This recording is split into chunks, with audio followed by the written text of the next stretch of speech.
Well, students, now we will move toward lesson 3, unit 14. It is on page 74. At the top, we have a question, that is, how did the ED Foundation help Rizwan? We will be able to find the answer at the end of reading the text. So we will move toward reading the text first. When Rizwan was 10 years old, his parents were killed in the terrible earthquake of October 2005. There was nobody in the village who could help him. Since other families had lost their houses in the same disaster, Rizwan knew that his father's brother lived in Rawalpindi, so he decided to travel there to look for his uncle. Well, class, this lesson is about the devastating effects of 2005's earthquake. Rizwan, who is the protagonist of the story, he lost his parents in this earthquake. He decided to find his uncle in Rawalpindi after the death of his parents. Rizwan walked down the valley for 3 days until he came to the town. He was hungry, but there were lots of other hungry people. He slept by the roadside that night, shivering with cold. In the morning, he asked several truck drivers if they could take him to Rawalpindi. At last, a kind driver allowed him to ride with many others in his truck, which was filled with sacks of wool. The journey in the back of the truck was very soft and comfortable. When the truck arrived in Rawalpindi, Rizwan did not know where to start looking. He felt lonelier than he had ever felt before. He knew his uncle's family name and first name, but not his address. He asked in several shops. Then he asked a man who was typing letters outside the post office, "Why don't you try the ED Foundation?" said the man. "They help people find missing family members." Well, as we have learned that Rizwan walked down the valley for 3 days to came to the town. He slept by roadside in the shivering cold. Then a kind truck driver took him to Rawalpindi. When he reached Rawalpindi, there he was not able to find his uncle because he didn't has his uncle's address. One man guided him to go to ED Foundation for help, as they help finding the missing family members of the people. Come to text. This one asked for directions and walked across town until he came to the ED post.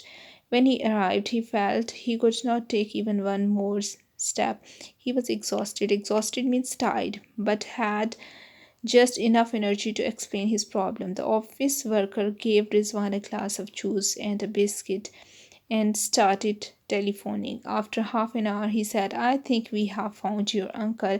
He moved to a new flat 6 months ago, and I have the address. Let's go. I will come with you.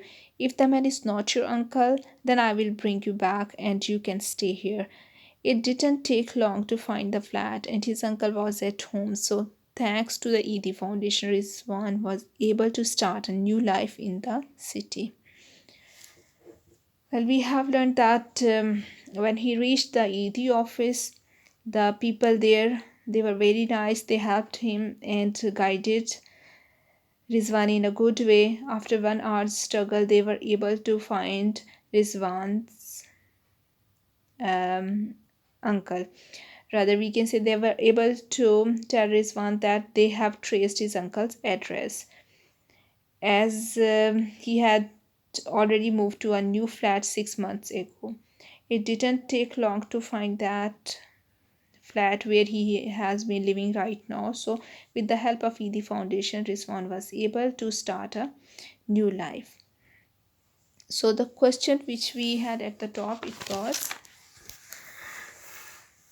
yes, it was, how did the ED Foundation help Rizwan? The answer is, they made serious efforts to trace Rizwan's uncle and they were successful in their attempts. You have to write down it in your copy. Now move toward page 75. Here some pictures are given and you have to match the pictures to Oxfam's activities. Oxfam is also a charitable organization. It was founded in 1942.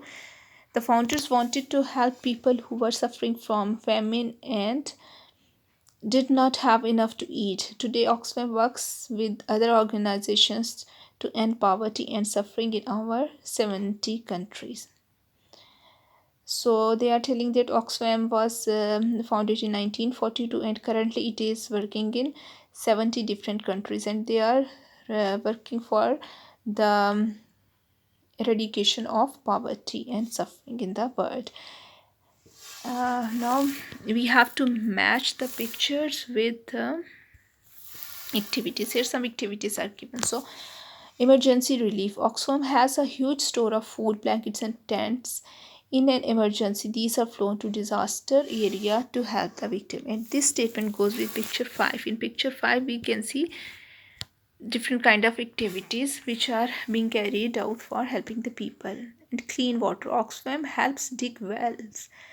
It also provides equipment that cleans river water so that people can drink it. So this activity goes with picture 2.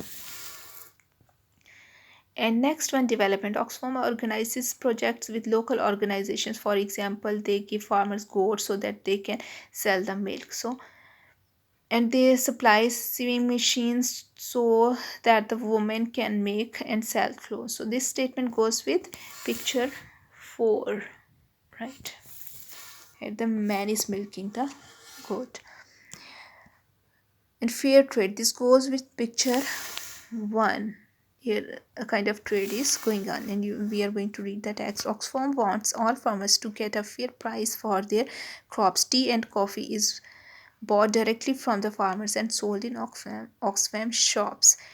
And last statement, Oxfam shops, it goes with picture 3, right? Oxfam has over 750 shops in the UK. They sell second-hand goods that people give to them. All the shops assistant in Oxfam shops are volunteers. Volunteers are the person who do work or they offer their services without any cost. Much of Oxfam's money comes from these shops. Question 3. Which services provide help for these groups? Well, we have to tell which services are provided. Farmers who want to sell their coffee. Oxfam provide help for this kind of people. People who have lost their houses in an earthquake. Different organizations like MSF, ED and Red Cross are offering their services. Third, village people who have nothing that they can sell. Oxfam. And the next one, children who are sick because they are drinking dirty water.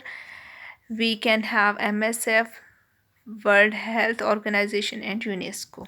And the last one, people who are hungry because there is famine in the country. World Health Organization and Oxfam are working for them. Lesson is done. Thank you.